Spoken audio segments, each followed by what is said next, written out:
আমি গভীর শ্রদ্ধার সঙ্গে স্মরণ করছি মহান মুক্তিযুদ্ধের বীর শহীদদের, যাদের প্রাণের বিনিময়ে আমরা স্বাধীন সার্বভৌম বাংলাদেশ পেয়েছি। 9 মাসের রক্তক্ষয়ী যুদ্ধে লক্ষ লক্ষ শহীদ ও 2 লাখ নির্যাতিত নারীর আত্মত্যাগ পৃথিবীর মানচিত্রে বাংলাদেশ নামে একটি স্বাধীন ভূখণ্ডের জন্ম দিয়েছিল। মুক্তিযুদ্ধের এই বীরদের প্রতি আমার সালাম। সেই সঙ্গে 24শে জুলাই অভ্যুত্থানে নিহত হাজারো শহীদ ও আহত, যারা বৈষম্য, শোষণ, নির্যাতন এবং নিপীড়নের বিরুদ্ধে বুক চিতিয়ে দাঁড়িয়েছিল, তাদের প্রতি সমগ্র জাতির পক্ষ থেকে আমি সশ্রদ্ধ সালাম জানাচ্ছি। জুলাই গণ অভ্যুত্থান আমাদেরকে যে বৈষম্যহীন বাংলাদেশ গড়ার স্বপ্ন পূরণের সুযোগ এনে দিয়েছে, সেই সুযোগ আমরা কাজে লাগাতে চাই। প্রিয় দেশবাসী, পবিত্র মাহে রমজানের সিয়াম সাধনা উপলক্ষে আপনাদের সকলকে আমার আন্তরিক মোবারকবাদ জানাচ্ছি। সেই সঙ্গে সকলকে জানাই পবিত্র ঈদ উল ফিতরের অগ্রিম শুভেচ্ছা। ঈদ মুবারক। এবারের ঈদ স্মরণীয়ভাবে আনন্দদায়ক হোক, এই কামনা করছি। বর্তমান সরকার দায়িত্ব গ্রহণের পর থেকেই দ্রব্যমূল্য নিয়ন্ত্রণে জোর ব্যবস্থা নিয়েছে। রমজান ও ঈদে বড় চ্যালেঞ্জ ছিল জিনিসপত্রের দামের লাগাম টেনে ধরা, বিদ্যুৎ সরবরাহ নিশ্চিত করা। এই রমজানে যাতে কোনো পণ্যের দাম বেড়ে না যায় এবং বিদ্যুৎ সরবরাহ যেন বিঘ্নিত না হয়, সেজন্য আমরা সর্বোচ্চ চেষ্টা করেছি। রমজান মাস জুড়ে সরবরাহ চেনের প্রতিবন্ধকতা কঠোরভাবে প্রতিহত করতে সব ধরনের ব্যবস্থা আমরা নিয়েছি। দেশের সকল জায়গা থেকে খবর এসছে যে এই রমজানের দ্রব্যমূল্য আগের তুলনায় কমেছে, জনগণ স্বস্তি পেয়েছে। দাম নিয়ন্ত্রণে এই প্রচেষ্টা চলমান থাকবে। প্রিয় দেশবাসী, গত 16 বছরে শেখ হাসিনা যে ভয়াবহ লুটপাট কায়েম করেছিল, আপনারা সেটার ভুক্তভোগী ছিলেন। ছাত্র জনতার অভ্যুত্থানের মুখে তারা পালিয়ে যাবার সময় এক লণ্ডভণ্ড অর্থনীতি রেখে গেছে। এই পরিস্থিতিতে দায়িত্ব নেবার পর অর্থনীতি পুনরুদ্ধারের জন্য অন্তর্বর্তী সরকার নানা উদ্যোগ নিয়েছে। ব্যাংকিং খাতে শৃঙ্খলা ফিরেছে। ক্রমান্বয়ে অর্থনীতির অপরাপর সুযোগগুলো ইতিবাচক ধারায় ফিরতে শুরু করেছে। এই সরকারের সবচেয়ে বড় চ্যালেঞ্জ মূল্যস্ফীতি। ফেব্রুয়ারিতে মূল্যস্ফীতি 9.32% নেমে এসছে, যা 22 মাসের মধ্যে সর্বনিম্ন। আগামী জুন মাসের মধ্যে এটি 8%-এর নিচে নেমে আসবে বলে আশা করছি। দেশের ধ্বংসপ্রাপ্ত অর্থনীতিতে স্বস্তি এনে দিয়েছে আমাদের প্রবাসী ভাই বোনেরা। অন্তর্বর্তী সরকার দায়িত্ব নেবার পর থেকে রেমিটেন্স ধারাবাহিকভাবে বেড়েছে। ফেব্রুয়ারি মাসে রেমিটেন্স প্রবাহ রেকর্ড গড়েছে, প্রায় 25% বৃদ্ধি পেয়ে $2.5 বিলিয়ন পৌঁছেছে। রেমিটেন্স যোদ্ধারা আমাদের দেশের অর্থনীতি গড়ার বীর সৈনিক। তাদের জন্য প্রক্রিয়াগত যেসব বিষয় রয়েছে, সেগুলো সহজ করে দেওয়া আমাদের দায়িত্ব। তারা যেন ভোগান্তির শিকার না হন, দূতাবাস যেন ঠিক মতো কাজ করে, এটি নিশ্চিত করার জন্য আমরা ব্যবস্থা নিয়েছি। আগামী নির্বাচনে যেন তাদের ভোটাধিকার দিতে পারি, সেজন্য কাজ করছি। পলাতক সরকারের আমলে চট দখলের মতো দেশের ব্যাংকগুলো দখল করে নেওয়া হয়েছিল। আমানতকারীর টাকাকে তারা নিজেদের ব্যক্তিগত টাকায় রূপান্তরিত করে ফেলেছিল। অন্তর্বর্তী সরকারের অন্যতম কাজ ছিল ব্যাংকিং ব্যবস্থায় আস্থা ফিরিয়ে আনা, আমানতকারীর স্বার্থ রক্ষা করে নিয়ম শৃঙ্খলা প্রতিষ্ঠা করা, হিসাবপত্রে বিশ্বাসযোগ্যতা স্থাপন করা। ব্যাংকিং ব্যবস্থায় আস্থা প্রতিষ্ঠা করা গেছে। এর ফলে অর্থনীতিতে শৃঙ্খলা ফিরেছে। অন্তর্বর্তী সরকারের অর্জনগুলোর মধ্যে এটা ছিল খুবই গুরুত্বপূর্ণ। গত সরকারের লুটপাটের মহোৎসবে গত 15 বছরে $234 বিলিয়ন পাচার হয়েছে। এটা আমরা জানি। কত রকমভাবে পাচার হয়েছে তাও জানার বিষয়। অভিনব এক একটা পদ্ধতি ছিল। পাচারের একটা পদ্ধতি সবাইকে হতভম্ব করে দিয়েছে। এই পাচার হয়েছে বিদেশে অধ্যয়নরত সন্তানের কাছে টাকা পাঠানোর নামে। তিনি সন্তানের লেখাপড়ার জন্য এক সেমিস্টারের অর্থাৎ 3 মাসের খরচ বাবদ অফিসিয়াল ব্যাংকিং চ্যানেলে পাঠিয়েছেন $3.33 লক্ষ, অর্থাৎ প্রায় 400 কোটি টাকা। পাচারের এর চাইতে বেশি তাক লাগানো পন্থা আর কি আছে, তার কোনো সীমা আছে বলে আমার মনে হয় না। আইন, নিয়ম, নীতির জায়গায় যখন হরিলুট প্রতিষ্ঠিত হয়, তখন এমন সবকিছুই সম্ভব।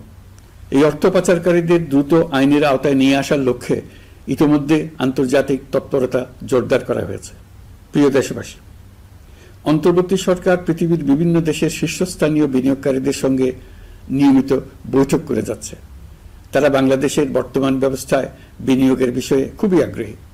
আশা করছি দ্রুততম সময়ে দেশের নতুন নতুন বিদেশি বিনিয়োগ আপনারা দেখতে পাবেন। সরকার দায়িত্ব নেওয়ার পর থেকে দেশে রপ্তানি 13% বেড়েছে। জানুয়ারিতে 7% কন্টেইনার হ্যান্ডলিং বেড়েছে। বাংলাদেশ বিনিয়োগ উন্নয়ন কর্তৃপক্ষ ইতোমধ্যে লাইসেন্সিং রিকোয়ারমেন্টস, প্রত্যাবাসন আইন সহ বিনিয়োগকারীদের যে সাধারণ সমস্যাগুলো রয়েছে সেগুলো সমাধানে কাজ শুরু করেছে।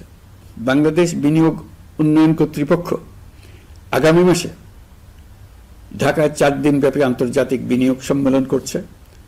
বিশ্ববিখ্যাত অনেক বিনিয়োগকারী এতে অংশ নেবেন। ইতিমধ্যে DP World, Singapore PSA, AP Moller Maersk কয়েক বিলিয়ন ডলারের বিনিয়োগের প্রস্তাব করেছে। অন্তর্বর্তী সরকার দায়িত্ব গ্রহণের পর থেকেই স্বতঃস্ফূর্তভাবে পৃথিবীর সকল সরকার আমাদের প্রতি বন্ধুত্বের হাত বাড়িয়ে দিয়েছে। এটা শুরু হয়েছিল গত সেপ্টেম্বরে জাতিসংঘের বার্ষিক বৈঠকে। আপনাদের মনে আছে বিশ্বের সরকার প্রধানরা কিভাবে আমাদের সঙ্গে আগ্রহ নিয়ে দেখা করতে এগিয়ে এসছে। তারপর থেকে যে কোনো সম্মেলনে গিয়েছি, দেখেছি আন্তর্জাতিক নেতৃবৃন্দের আগ্রহ কিভাবে ক্রমেই বেড়ে চলেছে। জানুয়ারি মাসে সুইজারল্যান্ডের ডাভোসে গিয়েছিলাম। এই সম্মেলনে 47টি পৃথক ইভেন্টে আমার অংশগ্রহণ করতে হয়েছে।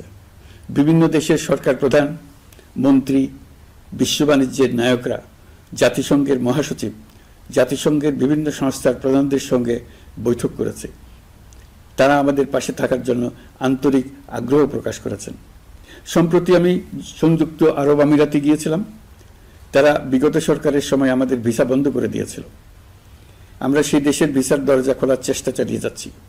তারা আশ্বাস দিয়েছেন তাদের দিক থেকে সকল আনুষ্ঠানিকতা সম্পন্ন করে ভিসার দরজা উন্মুক্ত করবেন। আমি আশা করছি সেটা দ্রুতই উন্মুক্ত হবে। আমি সংযুক্ত আরব আমিরাতকে আমাদের দেশে শিল্প কারখানা গড়ে তোলার জন্য একটি শিল্পাঞ্চল করার প্রস্তাব দিয়েছি। তারা এই বিষয়ে আগ্রহ জানিয়েছে। শিল্পাঞ্চলে 2টি কাজ দিয়ে তারা শুরু করবে, এই জন্য কথাবার্তা শুরু হয়েছে। প্রথমে মুসলিম বিশ্বে সরবরাহের জন্য একটি হালাল গোশত প্রক্রিয়াজাত করার কারখানা করবে। এরপর মৎস্য প্রক্রিয়াজাতকরণের জন্য কারখানা স্থাপন করবে। তারা আমাদের নতুন সামুদ্রিক বন্দর পরিচালনা করার জন্যও আগ্রহ জানিয়েছে। প্রিয় দেশবাসী, বিশ্ব মানচিত্রে বাংলাদেশকে অনন্য উচ্চতায় নিয়ে যাওয়া আমাদের অন্যতম লক্ষ্য। এই লক্ষ্যে আমরা আসিয়ানের সদস্য হিসেবে যোগদান করার বিষয়ে আগ্রহের কথা জানিয়েছি। এই বছরের শুরু থেকেই মালয়েশিয়া আসিয়ানের চেয়ারম্যানের দায়িত্ব গ্রহণ করেছে। মালয়েশিয়ার মাননীয় প্রধানমন্ত্রী আনোয়ার ইব্রাহিমের সঙ্গে এই বিষয়ে কথা হয়েছে। তিনি আমাদের আবেদনের প্রতি সমর্থন জানিয়েছেন, আমাকে মালয়েশিয়া সফরের আমন্ত্রণ জানিয়েছেন। আমি এই আমন্ত্রণ গ্রহণ করেছি। মালয়েশিয়া রোহিঙ্গা সমস্যা সমাধানের জন্য জাতিসংঘের সম্মেলন আয়োজনের দায়িত্ব নিয়েছে। আমাদের দেশ থেকে শ্রমিক নিয়ে যাবার ব্যাপারে যে সমস্ত সমস্যার সৃষ্টি হয়েছিল সবগুলো সমাধানের জন্য আন্তরিকভাবে তারা কাজ করছে। আগামীকাল 4 দিনের সফরে আমি চীন যাচ্ছি। প্রেসিডেন্ট শি জিনপিংয়ের সঙ্গে আমার বৈঠক হবে। চীনের বড় বড় ব্যবসায়িক প্রতিষ্ঠানের সিইওদের সঙ্গেও বৈঠক করব। পৃথিবীর সর্ববৃহৎ চাইনিজ সোলার প্যানেল নির্মাতা প্রতিষ্ঠান লংজি বাংলাদেশে কারখানা স্থাপনের আগ্রহ জানিয়েছে। আমরা তাদের সঙ্গে কাজ করছি। এছাড়া প্রযুক্তিগত সহায়তা, মেডিকেল সহায়তা, স্বল্প মূল্যে চিকিৎসা সহ অন্যান্য বিষয়ে আলোচনা হবে। তারা আমাদের দেশ থেকে আম, কাঁঠাল ও পেয়ারা আমদানি করতে চায়। এটা খুব দ্রুতই শুরু হবে। এই সফরের মধ্য দিয়ে আমাদের 2 দেশের সম্পর্ক ঘনিষ্ঠতর হবে। আমি বরাবরই বলে এসেছি, আমরা মহা সৌভাগ্যবান এক জাতি। পৃথিবীর মানচিত্রে আমাদের অবস্থানের কারণে বাংলাদেশ, ভারত, নেপাল ও ভুটান, দক্ষিণ এশিয়ার এই 4টি দেশ মিলে একটি যৌথ অর্থনীতি গড়ে তুলতে পারলে 4 দেশই লাভবান হবে। নেপাল ও ভুটান আমাদের জলবিদ্যুৎ দিতে অত্যন্ত আগ্রহী, আমরাও নিতে আগ্রহী। বাংলাদেশের শিল্পাঞ্চল গড়ে তুলতে এর কোনো বিকল্প নেই। আমাদের রয়েছে এক বিস্তীর্ণ মহাসাগর। ভৌগোলিক অবস্থানগত কারণে আমাদের সামনে বিরাট অর্থনৈতিক সুযোগ এনে দিয়েছে। কুমিরা থেকে টেকনাফ পর্যন্ত দীর্ঘ উপকূল ভূমি, এই দীর্ঘ উপকূল জুড়ে বিরামহীনভাবে অনেকগুলি আধুনিক প্রযুক্তি সমৃদ্ধ আন্তর্জাতিক মানের সমুদ্র বন্দর, শিল্প কারখানা, রপ্তানি প্রক্রিয়াজাতকরণ এলাকা স্থাপন করা গেলে পুরো অর্থনৈতিক অঞ্চলের ভবিষ্যৎ দ্রুত পরিবর্তন সম্ভব। নেপাল থেকে জলবিদ্যুৎ আনতে পারলে জীবাশ্ম জ্বালানির উপর আমাদের নির্ভরশীলতা কমবে। বর্তমানে বিশ্ববাসী পরিবেশ রক্ষায় সচেতন, তারা এটাকেই সর্বোচ্চ অগ্রাধিকার দিচ্ছে। জীবাশ্ম জ্বালানির উপর নির্ভরশীলতা কমিয়ে পরিবেশ বান্ধব বিকল্প পাওয়া গেলে বিদেশি বিনিয়োগকারীদের আরও বেশি মনোযোগ আকর্ষণ করা যাবে।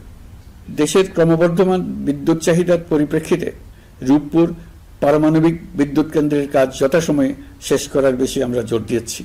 রোসাটমের মহাপরিচালক আমাকে বলেছেন শিগগিরই বিদ্যুৎ কেন্দ্রটি পরীক্ষামূলকভাবে চালু করা হবে।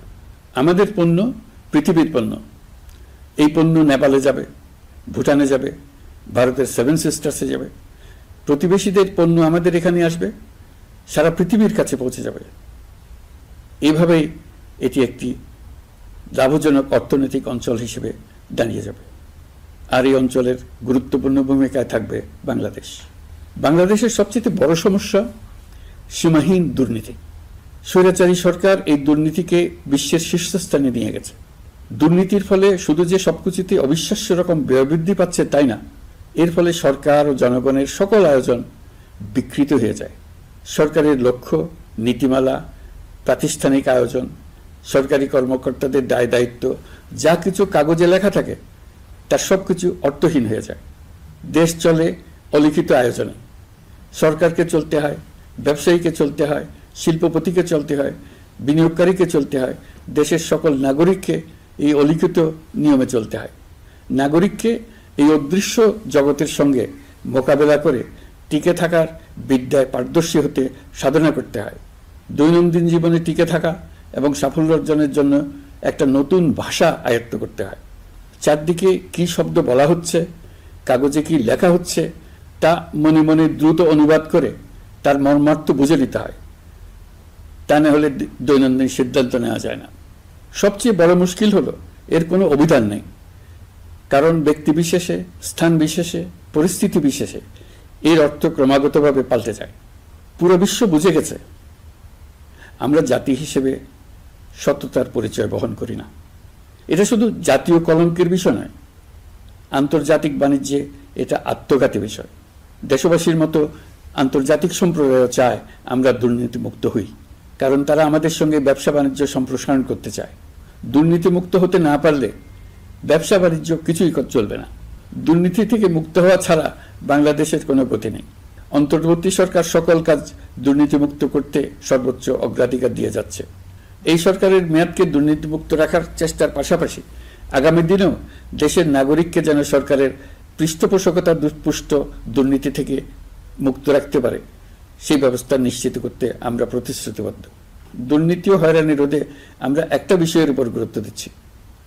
সরকারের সঙ্গে দৈনন্দিন, মাসিক বা বার্ষিক রুটিন কাজের জন্য যেন কোনো নাগরিককে সশরীরে কোনো সরকারি অফিসে উপস্থিত হতে না হয়। দুর্নীতি প্রতিরোধের অংশ হিসেবে সরকারি সব অফিসে ই-ফাইলিং চালুর সিদ্ধান্ত নেওয়া হয়েছে। ই-ফাইলিং ব্যবস্থা চালু হলে দুর্নীতি কমে আসবে।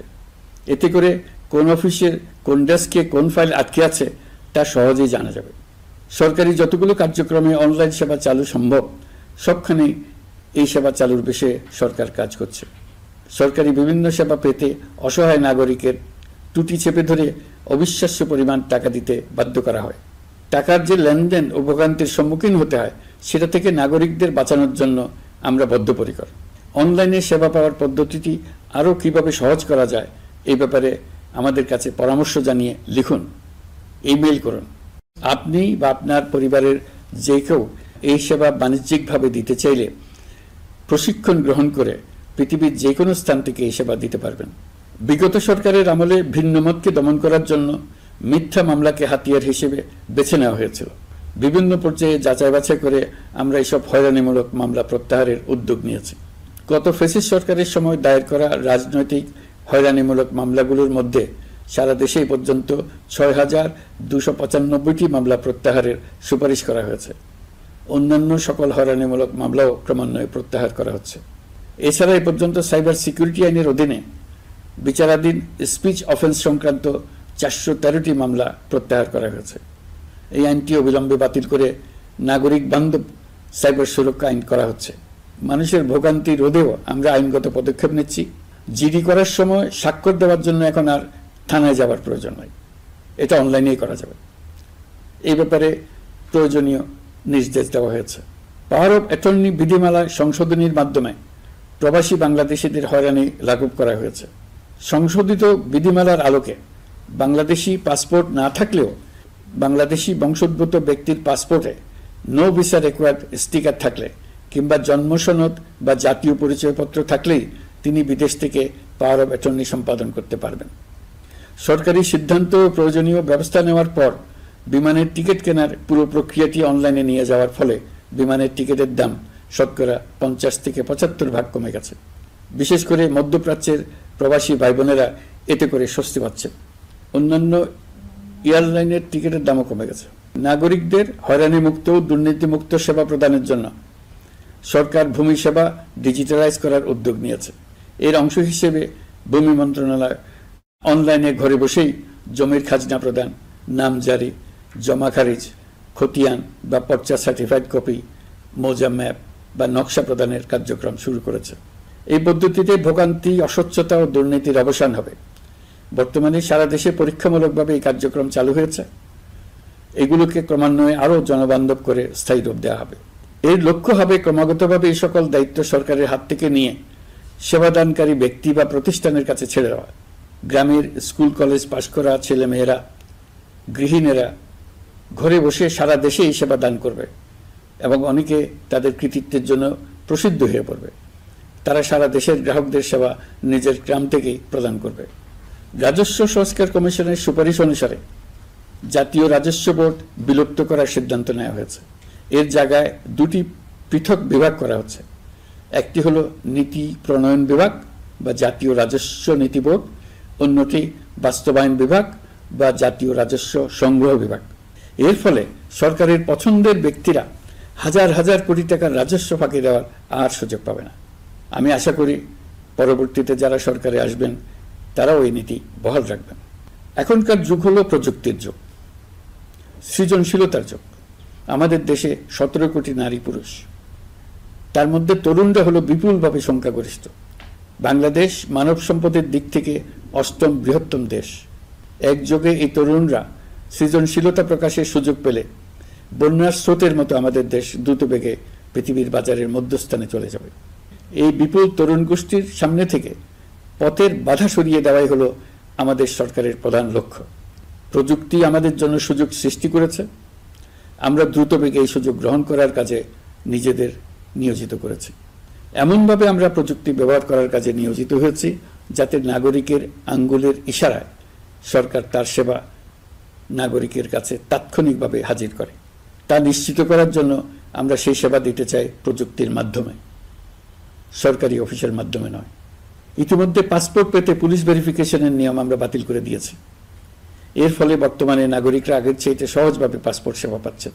পুলিশ রিপোর্ট প্রাপ্তির নিয়ম বাতিল করার পর এই পর্যন্ত 70,000 নতুন পাসপোর্ট, যা বহুকাল ধরে পুলিশ রিপোর্ট আসার অপেক্ষায় আটকে ছিল, তা দ্রুত আবেদনকারীদের হাতে পৌঁছে দেওয়া হয়েছে। পাসপোর্ট প্রাপ্তি সহজ করার জন্য আমরা পুরনো পদ্ধতি বাতিল করে ইলেকট্রনিক পাসপোর্ট প্রচলন শুরু করেছি। এর ফলে দ্রুত পাসপোর্ট দেওয়া সম্ভব হচ্ছে। দেশের অভ্যন্তরে ই পাসপোর্ট হোম ডেলিভারি দেওয়া সম্ভব হচ্ছে। আগামীতে সকলেই ঘরে বসে পাসপোর্ট পাবেন, এটা নিশ্চিত করার চেষ্টা করছি। পাসপোর্ট দেওয়ার দায়িত্বে নিয়োজিত কর্মকর্তারা অত্যন্ত উৎসাহ সহকারে দ্রুত এসব পরিবর্তন আনার ব্যাপারে এগিয়ে আসছেন দেখে মনটা আনন্দে ভরে যায়। প্রিয় দেশবাসী, হজ মুসলমানদের জন্য সবচেয়ে গভীর আধ্যাত্মিক সফরগুলোর মধ্যে প্রধান। সারা জীবন তারা হজ পালনের জন্য অপেক্ষা করেন। পবিত্র হজ পালনে বাংলাদেশের হাজিরা প্রায় বিভিন্ন চ্যালেঞ্জের সম্মুখীন হন।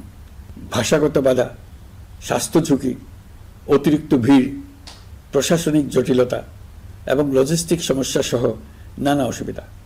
হজের অভিজ্ঞতাকে মসৃণ ও নিরাপদ করতে অন্তর্বর্তীকালীন সরকার একটি মোবাইল অ্যাপ তৈরি করেছে, যা সম্মানিত হাজিদের যাত্রার আগে, যাত্রা চলাকালীন সময়ে এবং ফিরে আসার পরেও প্রয়োজনীয় সহায়তা প্রদান করবে। এই অ্যাপটি বাংলা ভাষায় রিয়েল টাইম নির্দেশনা ও সহায়তা প্রদান করবে। সরকার সমর্থিত বিশেষ ডেবিট কার্ডের মাধ্যমে বিদেশের স্থানীয় মুদ্রায় আর্থিক লেনদেন নিশ্চিত করবে। লাগেজ যাতে হারিয়ে না যায় তার জন্য লাগেজ ট্র্যাকিংয়ের ব্যবস্থা থাকবে। মোবাইল ফোনের মাধ্যমে হজযাত্রীরা প্রত্যেক দিন ওই দিনের করণীয় ও যাতায়াতের বিস্তারিত বিবরণ জানতে পারবেন। যেদিন যে দোয়া পড়তে হবে সেটা স্মরণ করিয়ে দেবে। যেসব পবিত্র স্থানে যাবেন সেসবের ছবি সহ ইতিহাস বর্ণনা করবে। হাজিদের মনে কোনো প্রশ্ন জাগলে কল সেন্টারে ফোন করে সেই প্রশ্নের উত্তর পাবেন। শরীর খারাপ লাগলে ডাক্তারের সঙ্গে যোগাযোগ করিয়ে দেবে। সম্মানিত হাজিদের কোনো পরামর্শ থাকলে সেটা পরামর্শ পৃষ্ঠায় লিখে দিতে পারবেন। ভ্রমণের দৈনন্দিন ঝামেলার জন্য হজের মূল লক্ষ্যকে পরাজিত করতে না পারে তার জন্য সকল ব্যবস্থা এতে রাখা থাকবে। প্রিয় দেশবাসী, আপনারা শুনেছেন আমি স্টারলিংকের প্রতিষ্ঠাতা এবং বিশ্বের শীর্ষ ধনকুবের স্পেস এক্স ও টেসলার এর মালিক এলন মাস্কের সঙ্গে ফোনে আলাপ করে বাংলাদেশে স্টারলিংকের কার্যক্রম শুরু করার আহ্বান জানিয়েছি। সে অনুসারে কোম্পানির প্রতিনিধিরা এখন বাংলাদেশে তাদের কার্যক্রম শুরুর আয়োজন করছে। তাদের সঙ্গে 3 মাসের মধ্যেই বাণিজ্যিক চুক্তি চূড়ান্ত করার কাজ চলছে। স্টারলিংকের মাধ্যমে স্বল্প মূল্যে উচ্চগতির ইন্টারনেট বাংলাদেশের ডিজিটাল জগতে একটা বিপ্লব আনবে। স্টারলিং সেবা চালু হলে দেশের প্রতিটি গ্রাম, দ্বীপাঞ্চল, দুর্গম পাহাড়ি অঞ্চল অতি উচ্চগতির ইন্টারনেট সেবার আওতায় চলে আসবে। স্টারলিং চালু হলে ভবিষ্যতে কোনো সরকার ইন্টারনেট সেবা বন্ধ করে মানুষকে আর তথ্যবন্দী করার কোনো সুযোগ পাবে না। বাংলাদেশের প্রতিটি অঞ্চলে বিশ্বমানের শিক্ষা, স্বাস্থ্যসেবা, অর্থনৈতিক ক্ষেত্রে সকল নাগরিকের অংশগ্রহণ নিশ্চিত করা যাবে। আমাদের নতুন প্রজন্ম দেশের যে কোনো প্রত্যন্ত অঞ্চলেই থাকুক না কেন তারা বিশ্ব নাগরিক হয়ে গড়ে ওঠার সুযোগ পাবে। সরকার যুব উদ্যোক্তা নীতি 2025 প্রণয়ন করেছে। এর লক্ষ্য হবে সামাজিক, অর্থনৈতিক ও পরিবেশগত অগ্রগতির মূল চালক হিসেবে তরুণ তরুণীদের ক্ষমতায়ন করা। এই নীতি টেকসই উন্নয়ন লক্ষ্যমাত্রা অর্জনের উপায় হিসেবে সফল উদ্যোক্তা তৈরিতে সহায়ক হবে। সামাজিক ও অর্থনৈতিক ক্ষেত্রে তরুণ উদ্যোক্তাদের অবদানকে স্বীকৃতি দেওয়া হবে। প্রিয় দেশবাসী, জাতিসংঘের মহাসচিব অ্যান্টনিও গুতেরেস কয়েকদিন আগে বাংলাদেশ সফর করেছেন। তাকে সঙ্গে নিয়ে আমি কক্সবাজারে রোহিঙ্গা ক্যাম্পগুলোতে গিয়েছি। ক্যাম্পে অবস্থানরত 1 লাখ রোহিঙ্গা শিশু, কিশোর, নারী, পুরুষ সবার সঙ্গে একসঙ্গে ইফতার করেছে। আমাদের প্রস্তাবে সম্মতি জানিয়ে আগামী সেপ্টেম্বর মাসে জাতিসংঘের সাধারণ অধিবেশনে রোহিঙ্গা সংকট নিয়ে একটি পৃথক অধিবেশন আয়োজন করার প্রস্তুতি নিচ্ছে। মালয়েশিয়া ও ফিনল্যান্ড যৌথভাবে এই সম্মেলনের আয়োজক হতে এগিয়ে এসছে। এর পাশাপাশি অস্ট্রেলিয়ার সাবেক ভারপ্রাপ্ত প্রধানমন্ত্রী জুলি বিশপকে আমি এই গুরুত্বপূর্ণ সভায় মুখ্য ভূমিকা পালনের জন্য আহ্বান জানিয়েছি। তিনি আমার প্রস্তাব গ্রহণ করেছেন। জাতিসংঘের মহাসচিব বাংলাদেশ সফরে এসে জাতীয় ঐকমত্য কমিশনের সদস্য, রাজনৈতিক দলের নেতৃবৃন্দ ও তরুণদের সঙ্গে পৃথক পৃথকভাবে বৈঠক করেছেন। বৈঠকে সবাই জাতিসংঘের মহাসচিবকে নতুন বাংলাদেশ গঠনের স্বপ্নের কথা জানিয়েছেন। আপনারা জানেন, পতিত স্বৈরাচারের নিপীড়নের বর্ণনা উঠে এসছে জাতিসংঘের মানবাধিকার বিষয়ক হাই কমিশনারের কার্যালয়ের রিপোর্টে।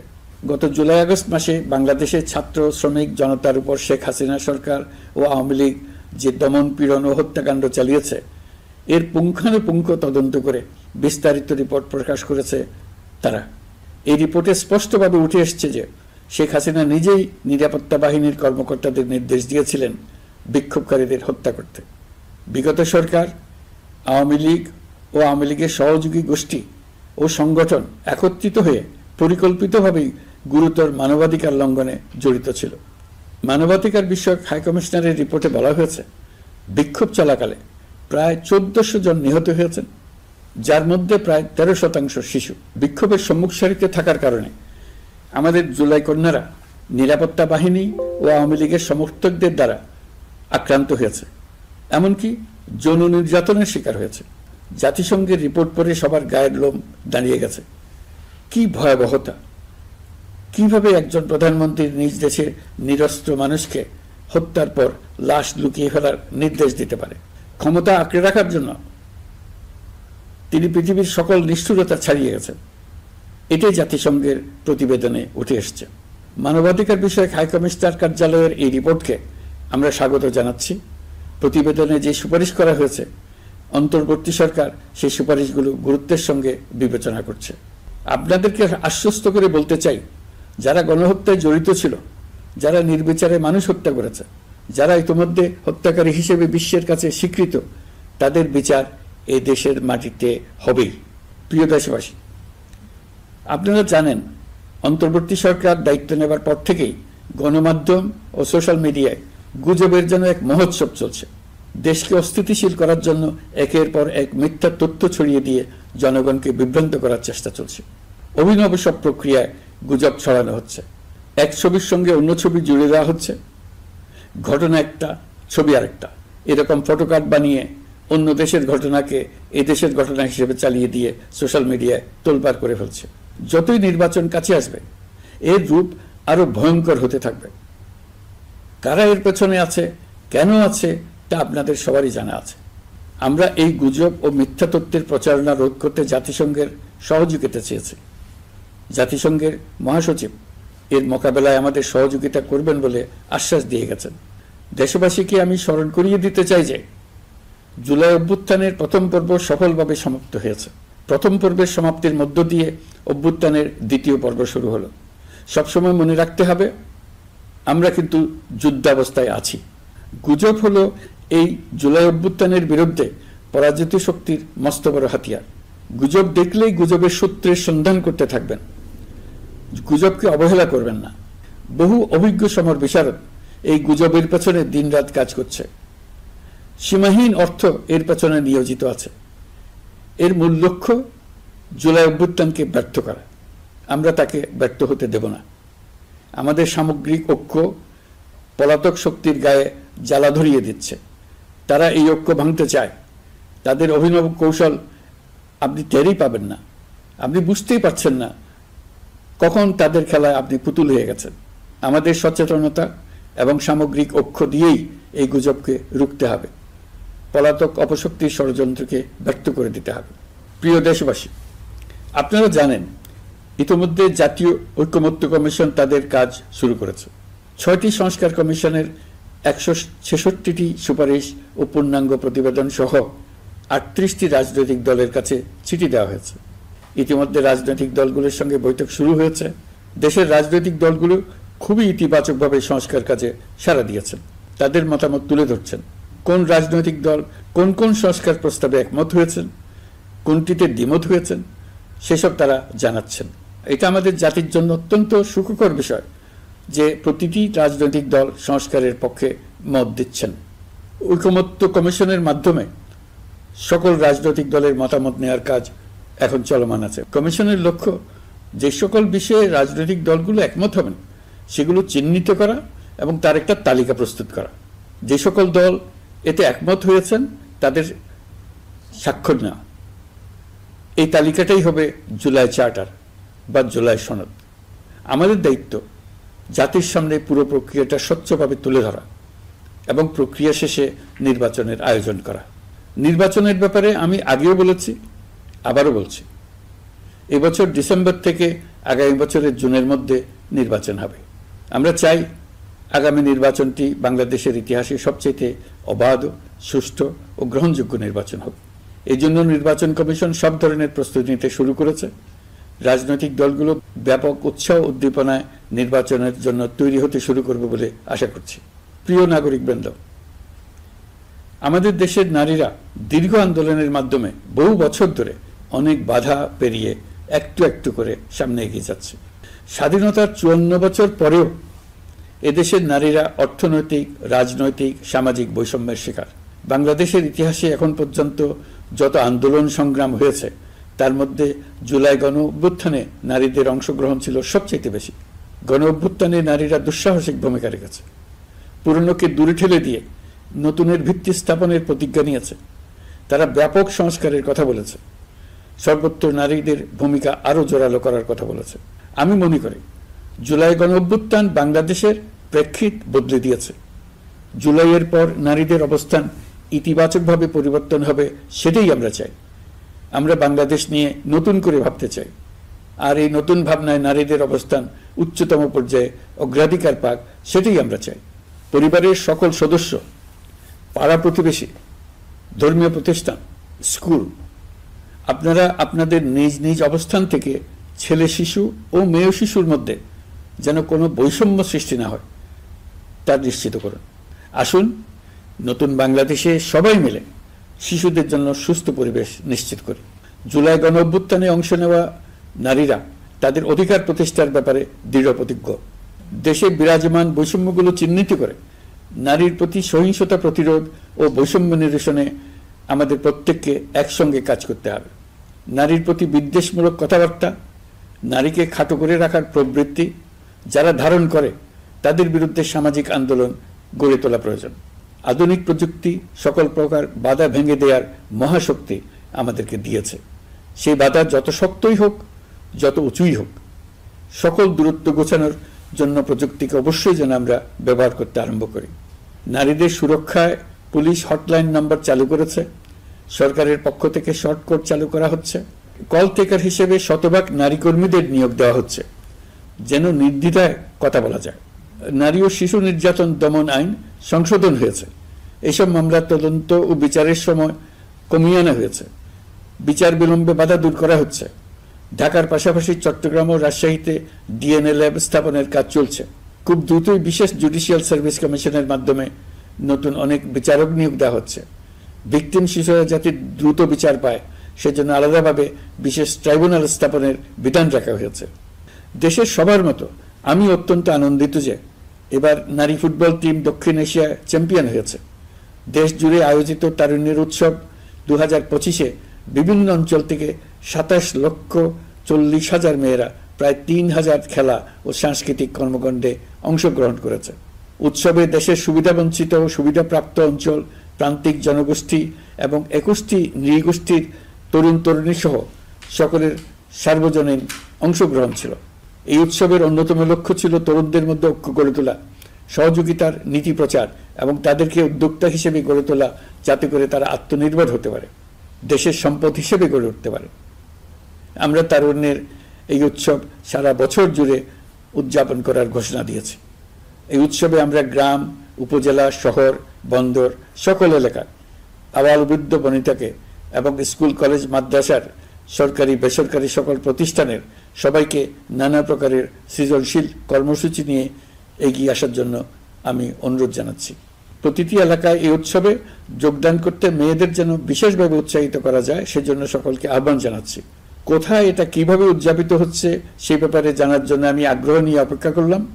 বিভিন্ন পর্যায়ে দেশের সেরা গ্রাম, সেরা উপজেলা, সেরা শহর, সেরা প্রতিষ্ঠান, সেরা ব্যক্তিকে পুরস্কার দেওয়ার জন্য আমরা প্রস্তুত থাকব। নারী অধিকারের পাশাপাশি একই রকম গুরুত্বের সঙ্গে মনে রাখতে হবে সংখ্যালঘুদের নাগরিক অধিকার, সমতল ও পাহাড়ের জাতিগোষ্ঠীর নাগরিক অধিকার। কারো কোনো নাগরিক অধিকারকে অবহেলা করলেই এই জাতির জন্য মহা সংকট সৃষ্টি হবে। নাগরিক হিসেবে আমরা কেউ যেন অন্য নাগরিকের অধিকার হরণের দায়ে অভিযুক্ত হতে না পারি, সেই ব্যাপারে আমাদের নিশ্চিত থাকতে হবে। তাহলেই সত্যিকার নতুন বাংলাদেশ জন্ম লাভ করবে। সবাইকে আবারও আমার সালাম জানিয়ে আমার বক্তব্য শেষ করছি। আসসালামু আলাইকুম।